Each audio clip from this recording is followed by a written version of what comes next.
poser à Grégory, en fait, c'est à la fois le scénario, c'est-à-dire, et puis pourquoi Douglas Trumbull. Douglas Trumbull, déjà, c'est quelqu'un que j'admirais depuis très petit. Donc, ça a été vraiment un honneur de pouvoir faire ce film sur lui. Aussi, pendant moi, mes études, je me suis beaucoup intéressé à l'immersion de manière globale, pas seulement l'immersion au cinéma. C'est vraiment un thème, voilà, une thématique qui m'intéresse beaucoup. Et c'est d'ailleurs aussi pour ça que Trumbull a accepté de faire ce film avec moi. J'en étais très honoré, parce que j'avais ce background scientifique, on va dire, et que mes travaux portaient sur l'immersion.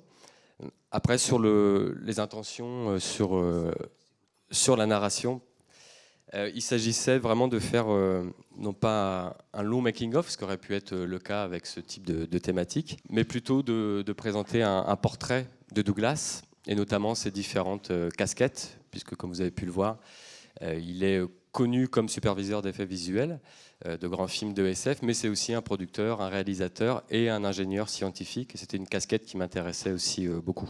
Peut-être, Jean-François, comment s'est passé le montage en fait, financier de ce film, la production? Finalement, le montage financier n'a pas été si compliqué sur ce film, parce qu'on l'a vu au générique du film. Il y a une chaîne qui s'appelle Turner Classic Movies, et ça, c'est ce qui arrive de temps en temps dans le métier de producteur. On cherche à joindre quelqu'un au téléphone, on est baladé dans un grand immeuble, l'immeuble de la Warner à Paris, et puis il y a quelqu'un qui décroche à un moment, et on dit voilà, je voudrais parler à la personne qui s'occupe des documentaires chez Turner Classic Movies. Il y a quelqu'un qui dit c'est moi, vous êtes qui? Et puis on parle pendant 10 minutes, et puis au bout de 30 minutes, on est encore en train de parler de Douglas Trumbull, et au bout de 30 minutes, il me dit moi ça m'intéresse parce que on cherche à faire quelque chose autour de deux films que sont Blade Runner et Rencontre du troisième type, qui ont été restaurés. On a des copies neuves, et c'est une chaîne pour cinéphiles. Donc ça peut nous intéresser.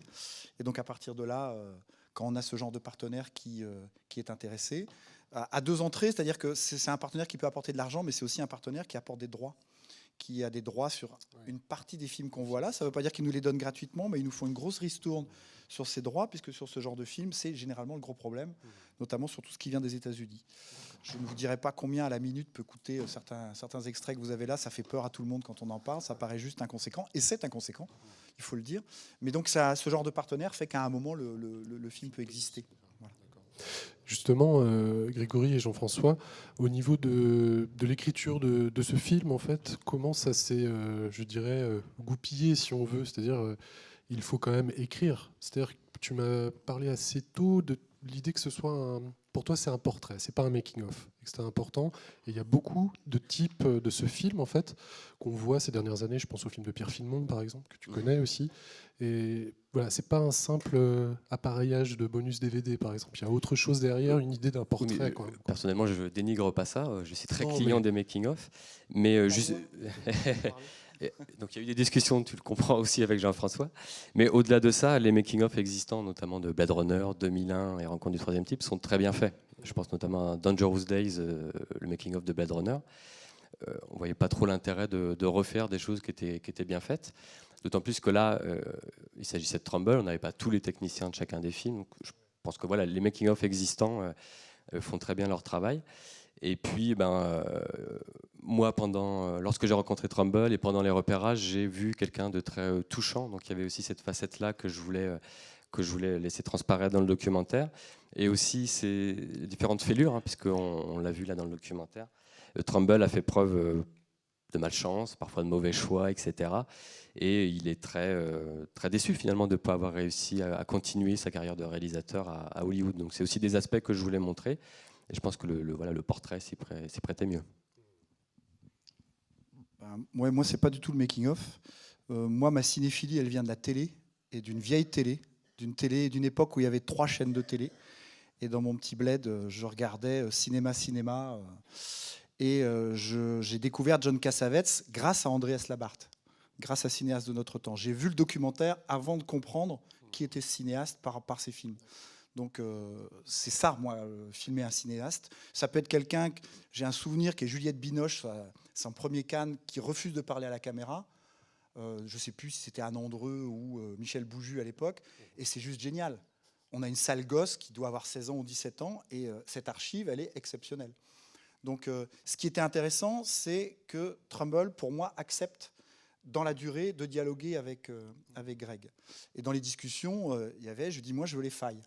Si tu ne te racontes pas le malheur qu'il a eu avec les studios hollywoodiens, si tu ne trouves pas une manière de capter ça, c'est un Américain en plus, il maîtrise le film qu'il nous envoie, c'est sympa, mais c'est très américain dans la manière de faire. Ça fait partie d'un rapport au marketing qu'ils intègrent, eux, dès la production initiale des films, ce qu'on ne fait pas en France. C'est très très rare de faire ça, même sur les grosses productions, ou alors c'est imposé et tout le monde a du mal avec ça. Eux, ils l'intègrent. Donc ils maîtrisent le discours, ils savent ce que c'est qu'une caméra, c'est un réalisateur en plus, donc tu ne peux pas le prendre au piège comme ça. Donc ça ne pouvait être que dans la durée. Et le fait qu'il t'accueille chez lui, c'était gagné. C'était ça. Et il y a eu la chose qui était intéressante, c'est qu'on va pas se mentir, dans l'écriture, on sentait que ça pouvait passer, ça pouvait casser.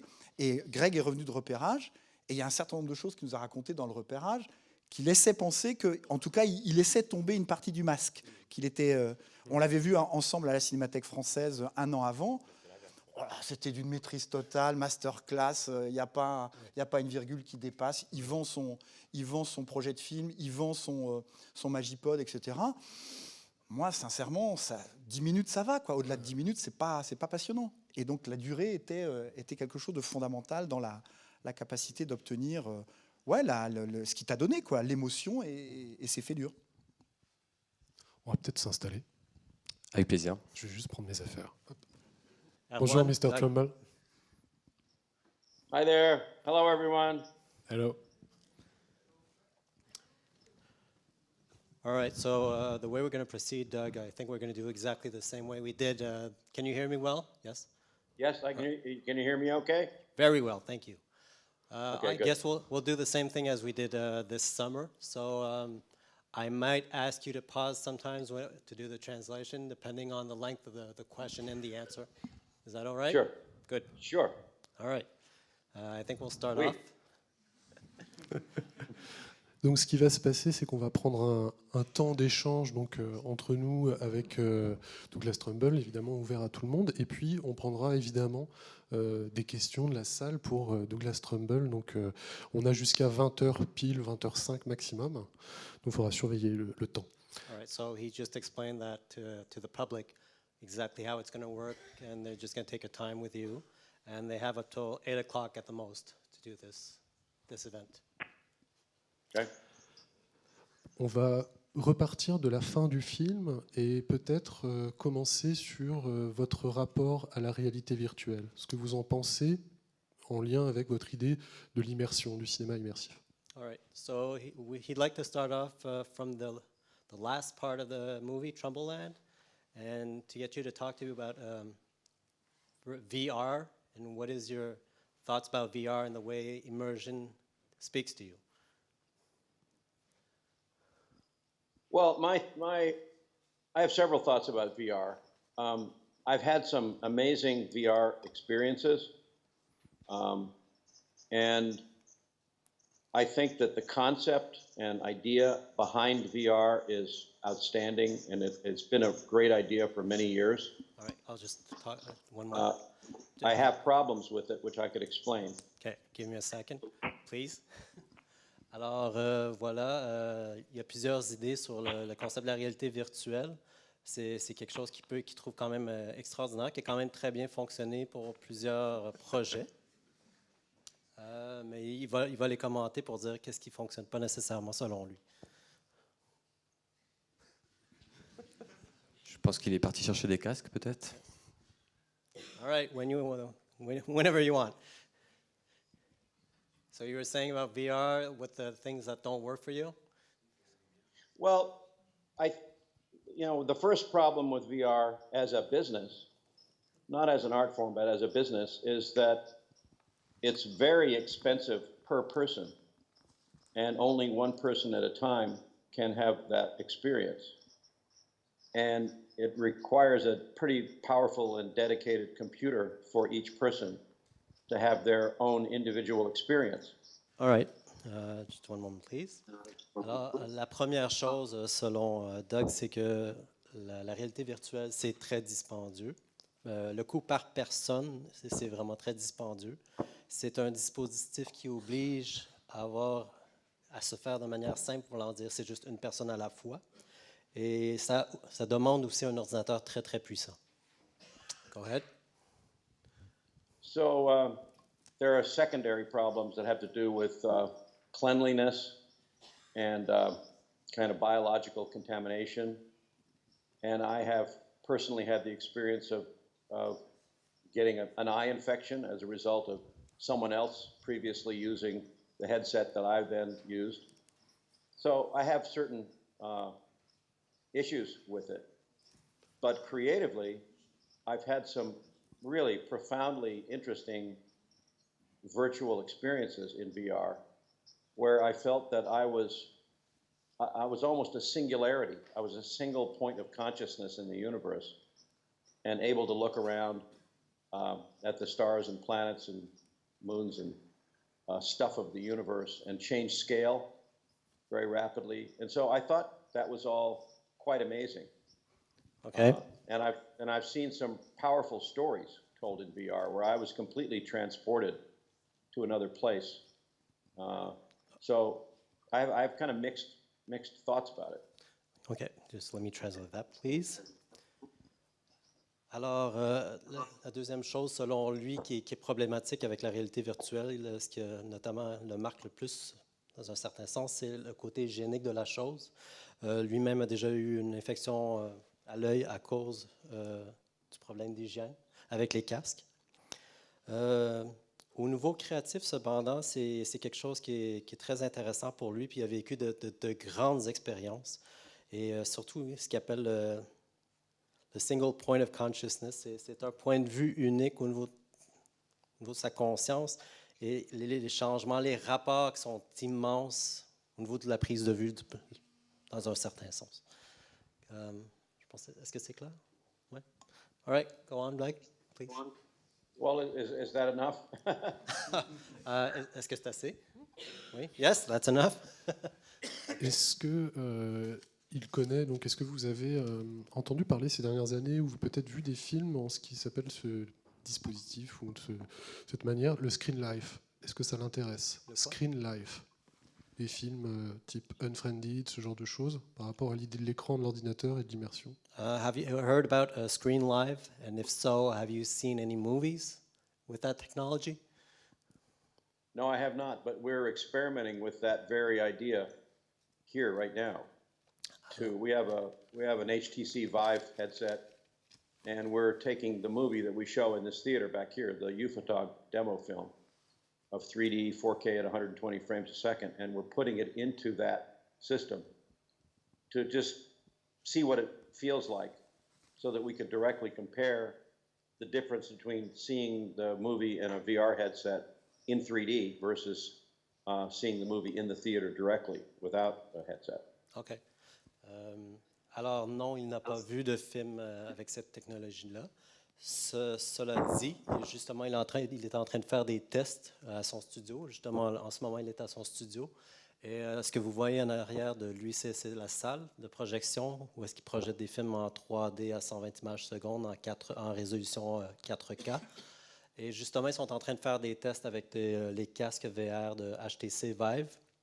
Et il fait un comparatif pour voir c'est quoi la sensation entre ce principe-là, cette technologie-là de Screen Live et la projection dans sa salle actuellement. Voilà. Okay. Je me demandais, est-ce que le travail qu'il a pu effectuer sur les conceptions en fait, pour les attractions, puisqu'il a fait quand même beaucoup ça à un moment donné, surtout à partir des années 80, et est-ce que justement pour lui c'est une autre manière aussi finalement de faire du cinéma malgré tout? Est-ce que pour lui c'est une distinction qu'il fait ou c'est la même chose? Entre le cinéma attraction et...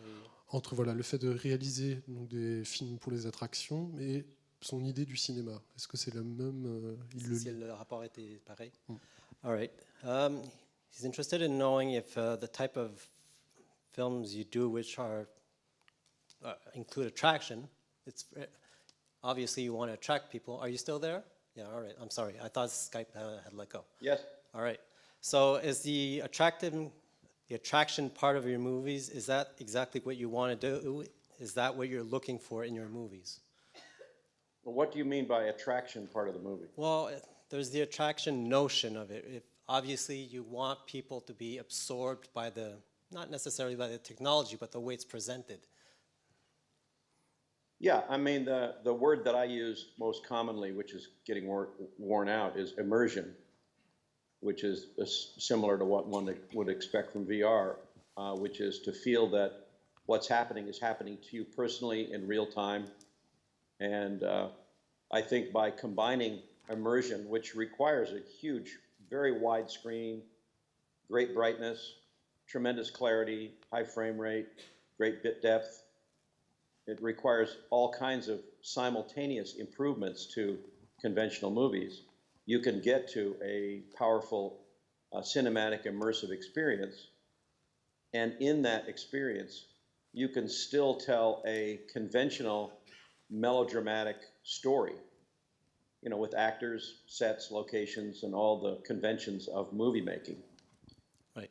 But it also, why don't you do that and then I'll tell you, Yes. I'll go on.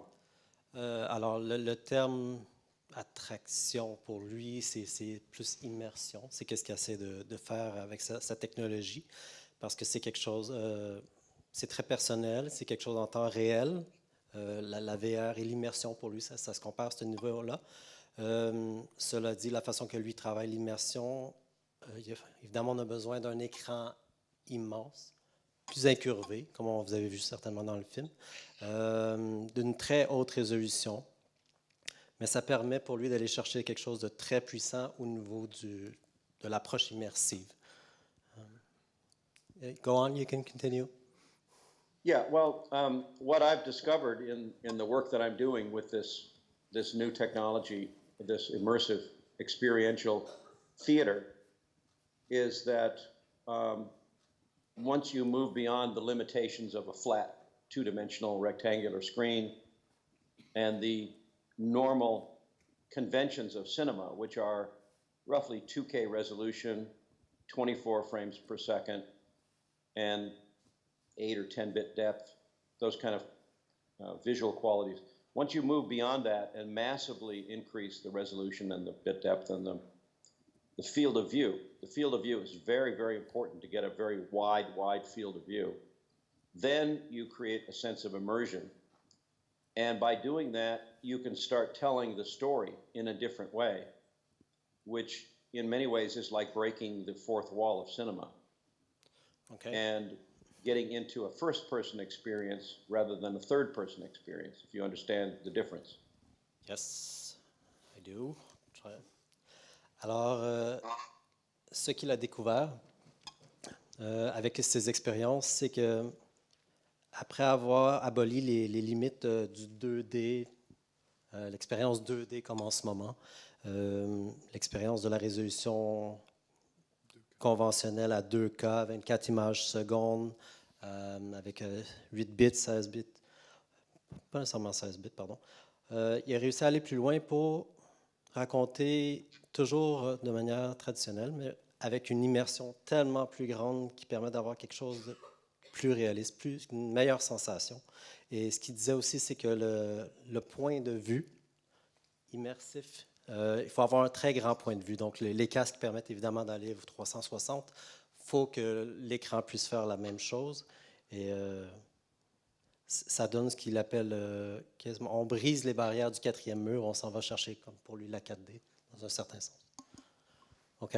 So you've had the experience of being here and seeing what we experimented with this Ufotog film. One of the unique elements of it was the fact that the actor is extremely close to the camera and looking into the camera. Yes. Which results in every viewer in the theater having direct eye contact with that performer, as though that performer is literally at arm's length from you in reality. Okay. And I think that creates a completely new dynamic relationship between the audience and the actors on the screen. Okay, let me translate that, please. Ce qu'il m'expliquait, c'est que ce que j'ai pu vivre justement dans son studio, dans la salle de cinéma, c'est un petit film qu'il a produit, un film de 10 minutes qui utilise les technologies qu'il a développées. Et ce qu'il disait, c'est que l'acteur principal, le personnage principal, est filmé souvent en très gros plan, parce qu'on voit vraiment juste la tête. Et il regarde directement le spectateur. Et cette façon de filmer change la relation entre le film et le spectateur.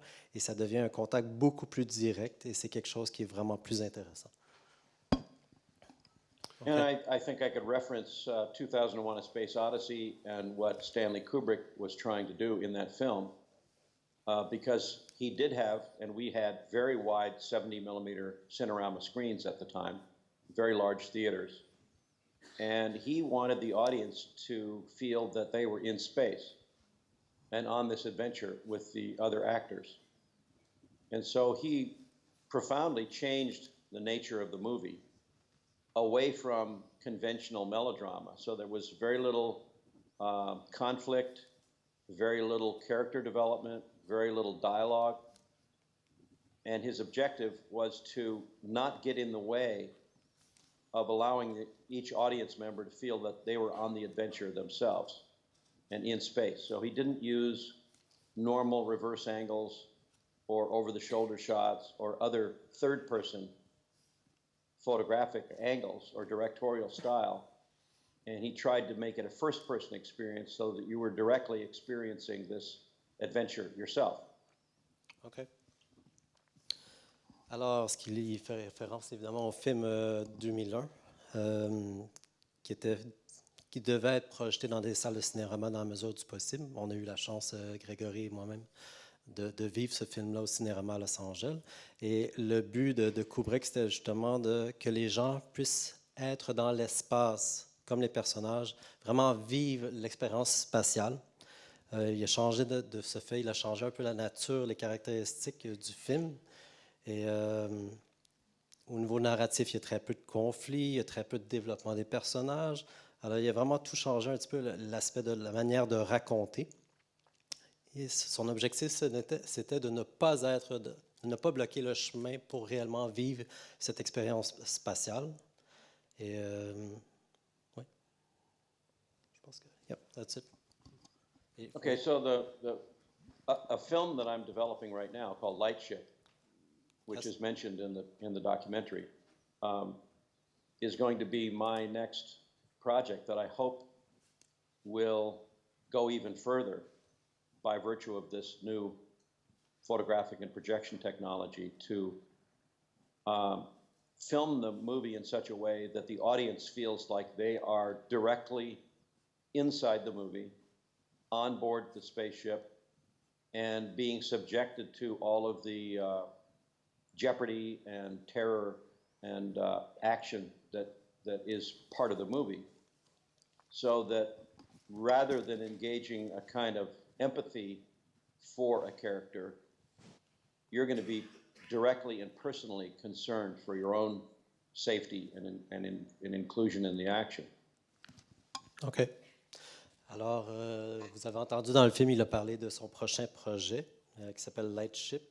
Et avec les nouvelles technologies, il aimerait ça aller encore plus loin que 2001 dans un certain sens, où il voudrait amener les gens à réellement faire partie de l'aventure, vraiment subir la terreur un peu qui peut se produire dans le film, ne pas vivre de manière indirecte, mais réellement faire partie de ce film-là. Oui. Yeah, all right. Another question? Yeah, next. On peut peut-être revenir pour le festival ici Travelling. On va voir à 21h15 au Gaumont tout à l'heure Brainstorm, son second film, son deuxième film en tant que réalisateur. Et c'est troublant par rapport à ce qu'il vient de dire en fait depuis tout à l'heure, combien ce film-là est prophétique de ces questionnements en fait. Et je me demandais quelle est un peu l'origine de ce projet, d'où est venue cette idée autour de concept à l'œuvre dans Brainstorm. All right, so the topic is Brainstorm, and he thought that the film was very prophetic about the whole technology you're developing today, and he wanted to know, how did you come about that whole concept? Well, this goes back to the early late 70s, early 80s. And at that time, I was developing a technology called ShowScan. which was 70 millimeter film at 60 frames per second in 2D. And it was an extremely immersive cinematic experience. And the management, I was working for Paramount Pictures, and they really thought this process was a fabulous new form of cinema. And they wanted to make the first feature film in this process. And so I was tasked with coming up with a story that would exploit this experience. And one of the orders I was given by Paramount Management was to make part of the movie normally and part of the movie in the process, so that you would see a difference between the different textures of a normal third-person cinema versus a first-person experience, which would be the flashback or the memory or the experience of the other character. So that's what led to looking for a story that would do that. And that's when I met Bruce Rubin, who had written an original story called the George Dunlap Tapes, and we adapted his story to become Brainstorm. As the plan was to make the first feature film in this process. Sadly, I couldn't actually get any studio in Hollywood to agree to film the film in the process, and so I had to finally agree to make the movie conventionally. So the only difference between those 2 points of view in the movie are that some of the movie is conventional 35 millimeter, and some of the movie is very wide field of view, fisheye 70 millimeter. OK. Alors, ce dont il parle, c'est un peu l'origine du film, comment ça s'est fait. Alors, à l'époque, dans les années fin 70, début 80, il a développé la technologie ShowScan lorsqu'il travaillait chez Paramount.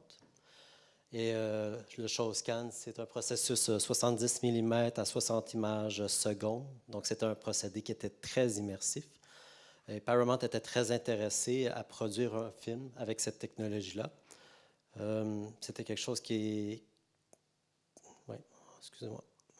Alors, oui, voilà. Alors, il a essayé de réaliser le film, mais malheureusement, il n'y a aucun studio qui a voulu faire en sorte que ça se réalise pour différentes raisons. Donc, ce qu'il n'a pas nécessairement mentionné, mais dont il m'a déjà mentionné avec les rencontres, c'est que je sais que les salles de projection ne voulaient pas changer les projecteurs. Donc, c'était problématique. C'était un jeu un catch-22, comme on dit. Si personne ne veut diffuser, on ne va pas le produire. Alors, c'est un problème. Donc, il a fallu qu'il se résoudre à faire le film d'une manière un peu plus traditionnelle, donc avec du 35 mm, amalgamé avec des images beaucoup plus larges, en 70 mm, filmées avec des prises de vue à très grand angulaire, donc fisheye. Okay.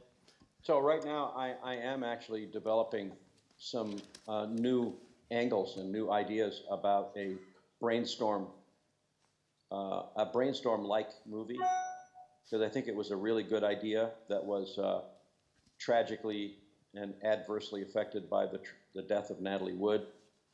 And I think that enough time has passed where we could revisit the ideas in Brainstorm and update them to today's present technology, and actually, benefit from the public interest in alternate realities and virtual reality, augmented realities, and All right, wait, please. do another new film. OK. Ce qu'il dit, c'est un autre de ses projets actuellement. Il pense que ça serait intéressant de revoir les concepts qui étaient pris dans Brainstorm, mais un peu revoir ce film-là. D'autant plus que c'est un film Brainstorm qui, à l'époque, a souffert malheureusement de la mort de l'actrice principale, Natalie Wood. Donc, il y a assez de temps qui a passé depuis cette époque. Il trouve que ça serait très bien de pouvoir revisiter tous les concepts à l'époque et pousser encore plus loin la technologie. OK. That one? Yeah. Next. Est-ce que dans la manière dont il a travaillé depuis, je dirais, son passage à la NASA, la rencontre avec Kubrick, toute finalement cette formation quand même scientifique, est-ce que il a un rapport dans la réalisation des films, par exemple, au au storyboard, à l'idée d'avoir une vision et donc du dessin. Je sais que dans le documentaire, je crois, on parle du rapport assez fort de Ridley Scott au dessin, par exemple. Est-ce que lui aussi a besoin de l'utiliser, quoi, dans sa manière de travailler? All right. The question revolves around, I guess, drawings and storyboarding. The way you've worked from your passage from NASA, you started early working for NASA and doing lots of drawings. Kubrick used them. What is your relationships to storyboarding and drawing? Is that important to you? Ridley Scott did it, and I think you appreciated it if he did it. What is your relationship to that? Well, first of all, storyboarding is a classic tool that is used throughout the movie and television industries to pre-plan a movie, and it's great, and I use it all the time. And now I'm moving into another area that we call previs, pre-visualization. And that's actually become a new industry in Hollywood of companies contracting with studios to take a screenplay and try to visualize it through it's called an animatic. An animatic is like a moving storyboard, so that you can actually see the whole movie in real time, tell the story, put in dialogue performed by various voices, add music, and try to get a feeling for the movie before you actually go into production. That's particularly true for very complicated visual effects scenes and production scenes that are expensive to produce, and the studios often want to pre-visualize that so that they can know that it's a good investment and that will be effective. OK. Premier début de réponse. Donc, évidemment, comme il dit, le storyboarding, c'est un outil très classique qui permet de prévisualiser ça d'une manière. Le film, c'est quelque chose, évidemment, qu'il utilise beaucoup, mais maintenant, il est en train d'utiliser plutôt un nouveau concept, une nouvelle technologie du même coup, qui est ce qu'on appelle le previs. C'est quelque chose qui est de plus en plus utilisé par les industries pour permettre de voir un film à partir du scénario et de vraiment faire ce qu'on appelle une animatique, qui permet de voir tout le film. On rajoute le dialogue, on met les personnages, on met le dialogue, on met la musique, et ça permet d'avoir ressentir le film pour avoir une meilleure appréciation avant d'investir les coûts énormes dans la production du vrai film.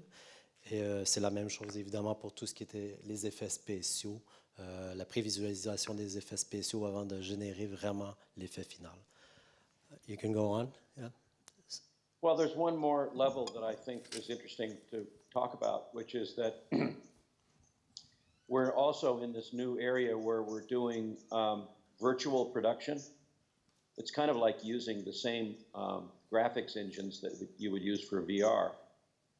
And what you can do is generate environments for scenes in real time using computer graphics and track the camera motion so that the background and foreground are matched all the time. So you can have live actors in the foreground and a synthetic environment in the background in real time.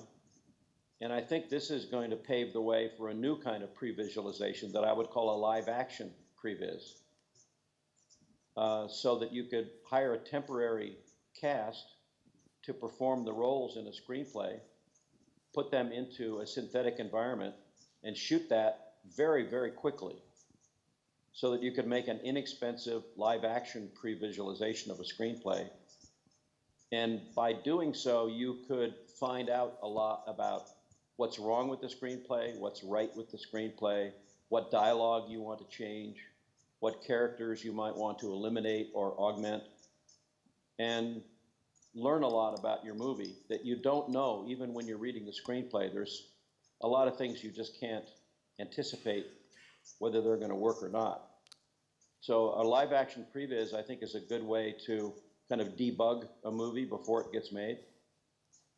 Is that something you would do for a whole movie? Possibly, yes. Okay. It's very common. It's very common in the industry. Like way back on other movies I've made, we do what's called a table reading, which you have your cast and you have the screenplay, and we all sit around a table and perform the roles and see if it works, and discuss the dialogue, and discuss the character development, and discuss the drama. I would like to take that much further to where you have a much better experiment to see if the movie's actually working effectively. OK. Alors, toujours en rapport avec la question du storyboarding, un autre niveau dont il voulait parler, c'était... c'est une nouvelle approche pour lui, c'est une autre façon de voir les films. Excusez-moi, je regarde mes notes parce qu'il y en a dit beaucoup. Okay.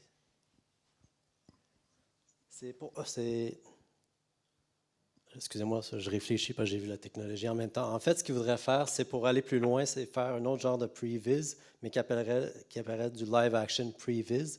Donc, en fait, c'est de pouvoir faire le film avec des acteurs qui ne sont pas nécessairement les acteurs du film. Donc, prendre du talent qui coûte beaucoup moins cher et faire un genre de prévisualisation du film en les mettant devant un écran vert et en générant un fond synthétique. C'est ce qu'il a dit, un fond synthétique. Et donc, les filmer le tout en même temps dans un studio. Il a un studio de ce genre chez lui. Alors, vous avez une énorme salle avec fond vert. On a déjà généré un environnement synthétique et le personnage joue en temps réel dans cet environnement-là. Et ça permet de voir en fait ce qui marche et ce qui ne marche pas avec le scénario, avec les personnages, d'une manière qui est très peu onéreuse. Et c'est quelque chose qu'il pourrait appliquer à tout un film, selon lui. Alors, il compare ça à ce qu'à l'époque qu'on faisait, puis on fait encore en fait aujourd'hui, c'est la lecture du scénario lorsqu'on invite les acteurs, les actrices à venir faire la lecture du scénario. Alors lui, il compare ce previs-là, live-action previs, à ce genre de travail-là, mais qui permet de réellement voir encore plus les défauts du film, autant au niveau de la prise de vue que des personnages et le nouveau narratif. Next. Is that enough on that subject? That's more than enough, I think. Next question. Justement, est-ce qu'il entretient un dialogue aujourd'hui avec d'autres cinéastes qui seraient sur ces mêmes questions? Je pense à James Cameron ou Robert Zemeckis. Do you converse with other directors that have the same ideas as you, like James Cameron and others? The evolution of technology, the way you're doing it? Yes, I think that there are some advanced filmmakers like Jim Cameron and Peter Jackson and others who are making these films that are very, very technical in nature. I would say that the movie that's just coming out now that Jim Cameron executive produced called Battle Angel, Alita Battle Angel, is probably very, very pre-visualized. And then Avatar is similar in the sense that much of what you see on the screen is not the actual live actors, but it's performance capture of actors that's then animated into avatars. And so there are filmmakers pushing the envelope of what cinema can be, including higher frame rates and more resolution and computer graphics and digital compositing. That's leading us into kind of the next generation of cinema. I think each director has his or her own individual kind of creative process of pre-visualization, whether it's storyboards or previs of just only certain shots or certain sequences. I don't know of anyone who has done anything like what I'm talking about, which would be a live action previs. I'm not familiar with anybody trying that yet. All right, thank you. Alors, ce qu'il dit, c'est que oui, évidemment, le genre de technologie dont on parlait, James Cameron, Peter Jackson, pour n'en nommer que quelques-uns, ce sont des réalisateurs, en fait, qui poussent l'enveloppe de l'utilisation de la technologie d'aujourd'hui. Et un exemple qu'on pourrait prendre, ce serait le dernier film de James Cameron, qui est Battle Angel, Alita, Battle Angel. Je crois qu'on voit des affiches un peu partout. Produit et réalisé par Robert Rodriguez. Produit par James Cameron, mais réalisé par Robert Rodriguez. Pardon, ok, très bien, excusez-moi. Alors, évidemment, ils ont utilisé beaucoup de la technologie de previs pour ça. Un peu la même chose avec Avatar, les prochains Avatars qui vont sortir. C'est surtout de la capture de performance plus qu'autre chose. Mais tous ces réalisateurs et réalisatrices-là poussent l'enveloppe et chacun a sa propre manière créative d'utiliser ce qu'on appelle la prévisualisation. J'avais un dernier aspect, une dernière question avant qu'on ouvre la discussion à tout le monde ici.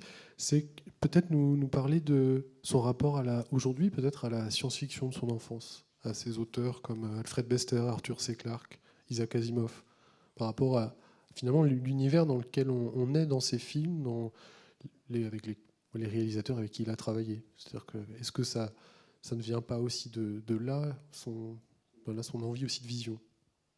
Son envie De vision, enfin voilà, de d'image, vision, voilà, de vision, d'image en fait, de créer ces images-là. Right. What is your rapport today with science fiction? If we look back in time, I think everything emanates from there for you. And what is your link with the vision and your whole vision in rapport to science fiction? How does that work for you? I don't quite understand your question. All right, let me rephrase that. L'influence. Pardon? L'influence des auteurs. C'est vraiment l'influence? Non, je suis pas sûr, mais c'est... Est-ce qu'il cherche encore dedans? Est-ce qu'il puise encore dans ces auteurs-là? All right, sorry.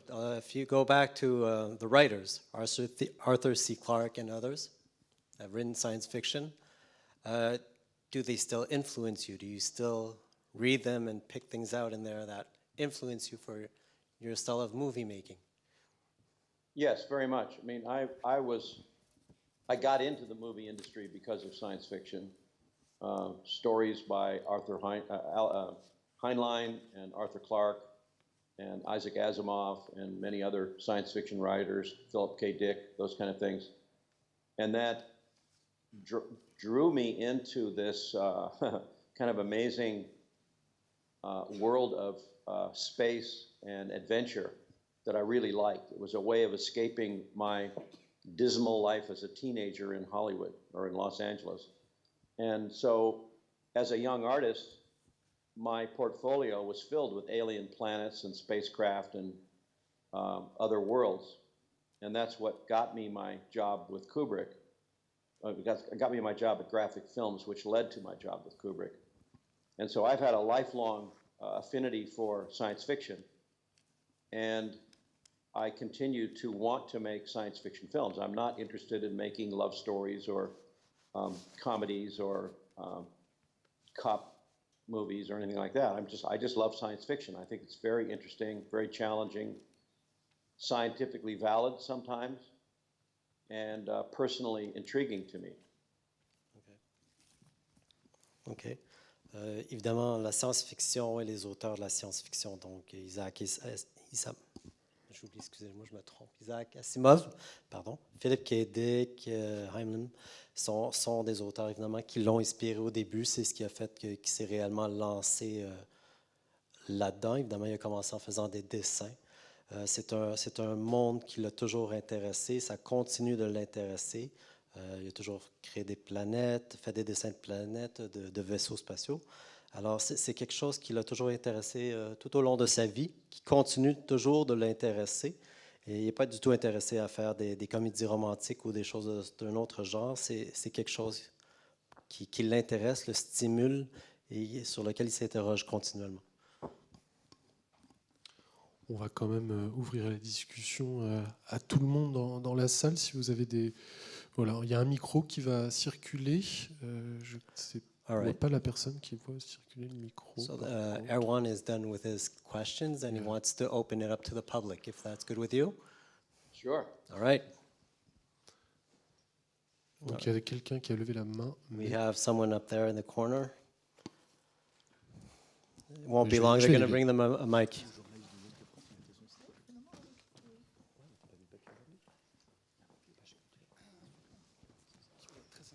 Est-ce qu'il m'entend? Il faut que je traduise. D'accord. Bonjour. J'espère que je ne parle pas trop fort. Déjà, merci donc au réalisateur pour ce film. Merci à Douglas Trumbull pour toute son œuvre qui, je pense, a une importance pour les cinéphiles des 50 dernières années. Moi, j'avais une question qui est très simple. Donc Monsieur Trumbull disait qu'il ne voulait pas faire de rom-com, etc. Je voulais savoir s'il avait vu par exemple un film d'Angly qui s'appelle Dans la vie de Billy Lynn, qui justement utilisait la technologie donc, du high frame rate, qui était tourné en 4K, en 120 images secondes, en 3D, et qui en France, et même dans beaucoup de pays dans le monde, en fait, n'a été projeté qu'en 24 images secondes et en 2K. Et du coup, ça amène donc mon autre question, qui est donc à la fois, est-ce que selon lui, on peut utiliser l'immersion dans ce style-là pour raconter d'autres histoires que les histoires de SF, et surtout, est-ce que fondamentalement aujourd'hui, on peut continuer à espérer de faire des expérimentations technologiques comme le fait Cameron pour Avatar 2, comme vous allez le faire du coup avec Lightship, alors qu'on a une industrie de l'exploitation qui visiblement n'est pas prête à mettre à jour son parc de, son parc de salles de cinéma. Est-ce que ma question est claire? Je pense que oui, je vais essayer de tout traduire ça, mais oui. All right. First of all, he says, hi, and thank you for everything you've done in the movie industry in itself and the immersion part of it. Since you just said you're not interested in doing other types of movie, other genres, and science fiction mostly, he'd like to know, what do you think about the movie that Ang Lee did, which is, I forget the whole title, but there's the Billy Lynn movie. You remember that one? All right. He'd like to know, first of all, have you seen it? And can you please comment on it, on the immersion part of it, since it's not science fiction? Your type of technology was used for that movie, and it's another genre. So do you see it working or not? If so, and why? If not, why? And what do you think about James Cameron and Avatar 2 and others progressing in the technology aspects of immersion when he thinks that the industry is not necessarily ready to accept that technology for the projections part of it? Is that clear? That's a mouthful, yeah. Also, I'll just repeat. So the first question: have you seen the movie, Ang Lee's movie, Yeah. and what do you think about it, and does it work if it's not science fiction? Well, I'll tell you a little bit of background about Ang Lee's Billy Lynn's Long Halftime Walk movie, which was that he ended up making that movie as an alternative to another movie he actually preferred to make but couldn't get the financing for, which was a movie about a prize fight between Muhammad Ali and Joe Frazier, called The Rumble in the Jungle, or The Prize Fight of the Century. And what Ang was particularly interested in as a filmmaker was the fast action of being in a prize fight situation.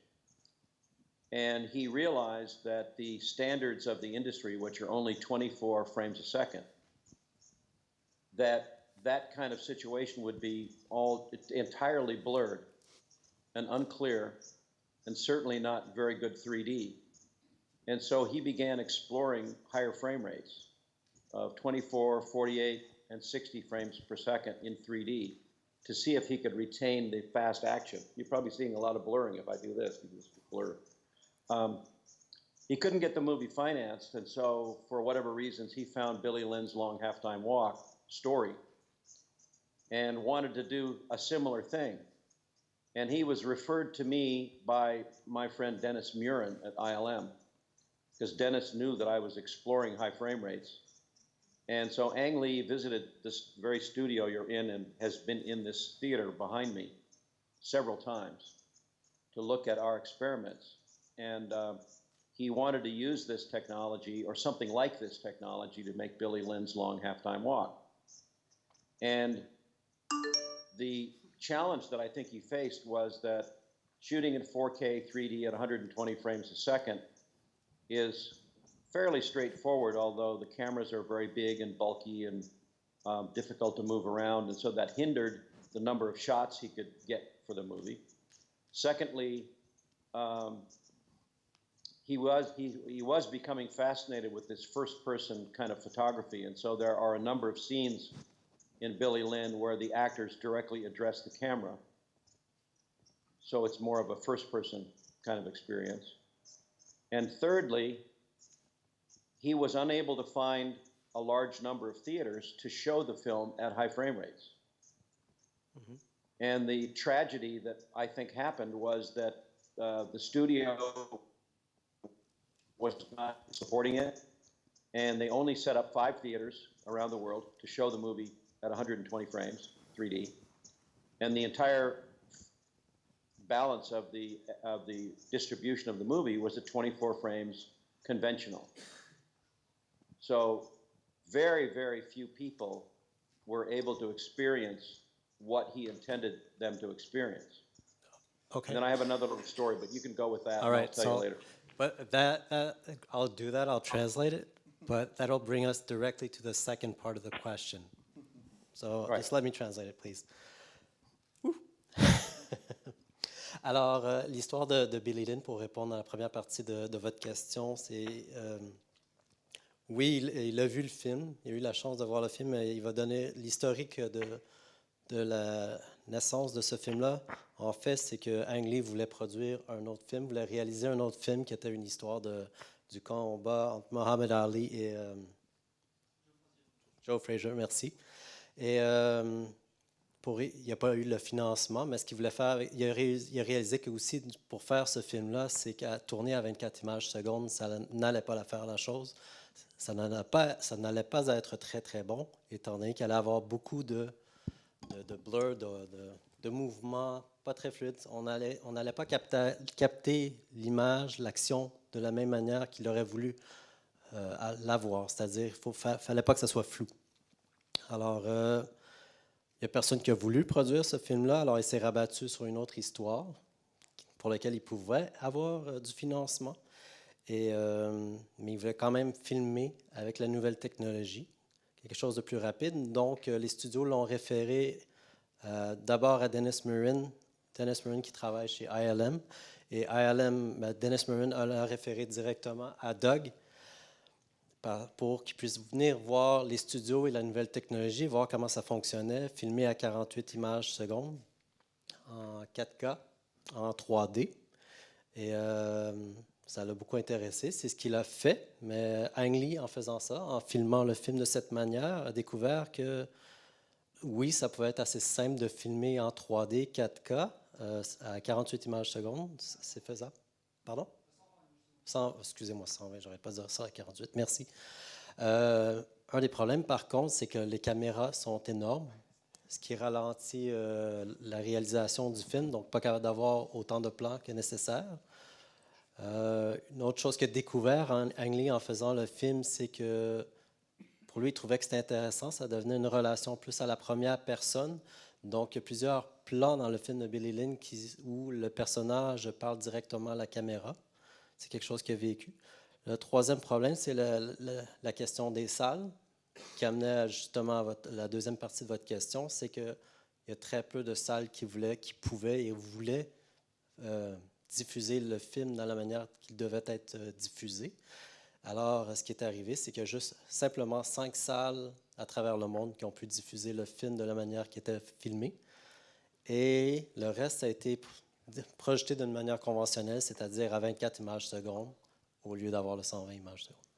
Et voilà ce qu'il va répondre à la deuxième partie de la question. So, all right. So I translated that. So, which brings me to... I just wanted to add that the Billy Lynn story, I don't know if any of you have ever seen this movie, but it was a story about a platoon of 10 soldiers, 10 American soldiers, that are caught in a very violent firefight in a war in Afghanistan or Iraq or something.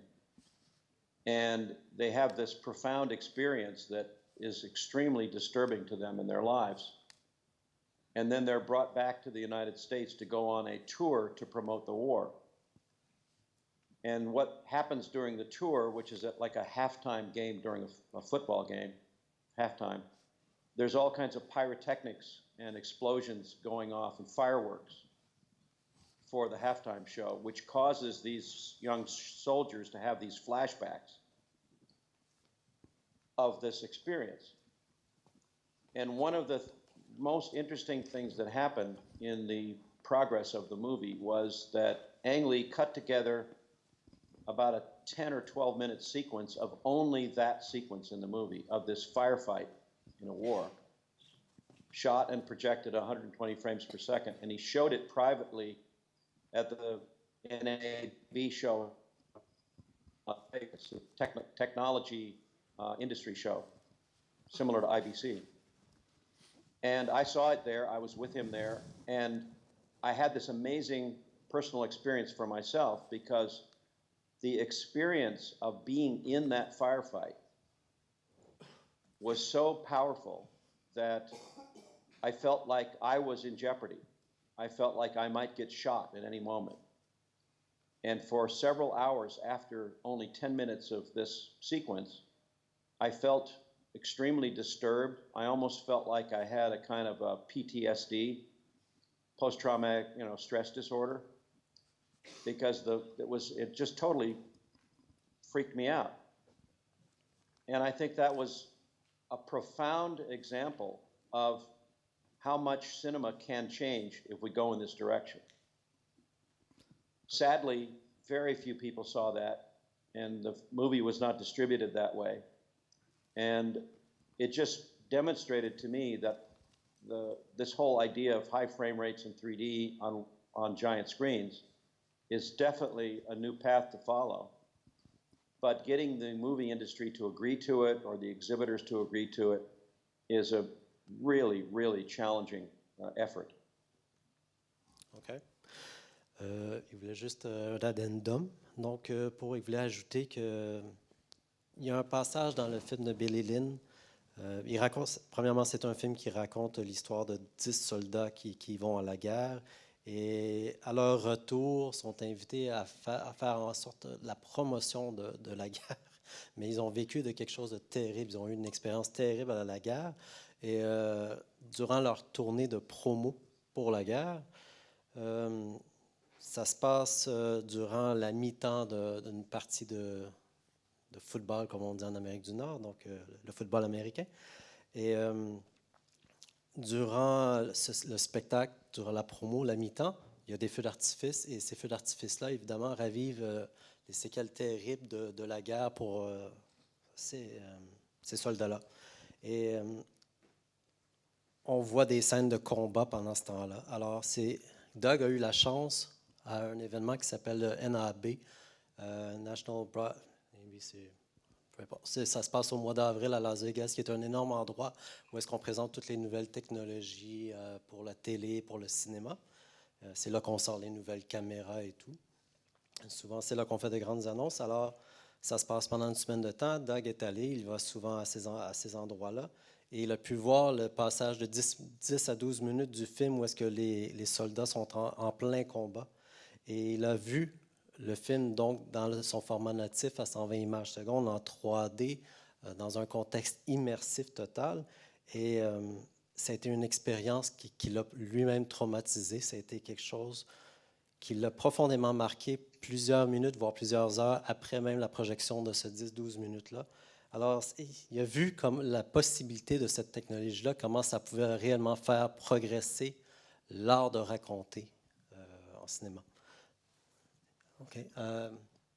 Pardon? All right. So we don't have much time, I think, but vous pouvez répondre à la dernière question qui était... Non? On coupe? Non. All right. So I think that's it for the public. There's another screening afterwards. Okay. Merci infiniment, I'm Douglas sorry. Trumbull. Yeah, I'm sorry to cut that short. They want to say a thank you. Veux-tu venir en avant? Well, thank you all. Thank you.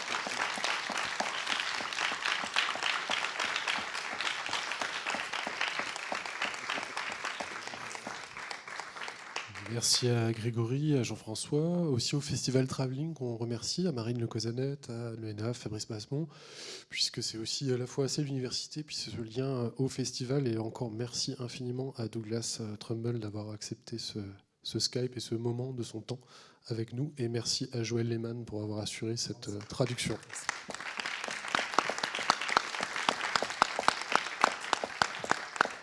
So they just wanted to say a huge and immense thank you for your time and for everything you've done. And would you like to add anything else for the public? Would I like to add anything else? Yes. Is there anything you want to say to the public before we leave? I'd just like to say one maybe short thing, which is that I think there's a tremendously exciting future ahead for cinema. And the language of cinema, I think, will begin to change shortly. I can tell you that Ang Lee is making another film right now, shot the same way as Billy Lynn, called Gemini Man. And so that's going to come out at the end of this year.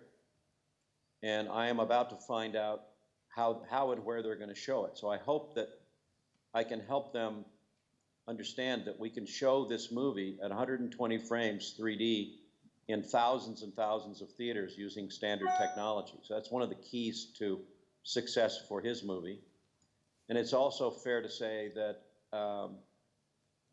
Jim Cameron's Avatar sequel, Avatar 2, is almost certainly going to be shot at 48 frames a second and projected that way in 3D. So that'll be an improved experience. And I've discovered how to do this so that there's no what's called the soap opera effect, you know, where the movie looks too much like television, which is a very bad thing. So getting to the next step of cinema is easily doable. I think it's very important for the health of the industry to do something new, bigger, and more spectacular than making movies for television. That's my mission. All right. Thank you very much.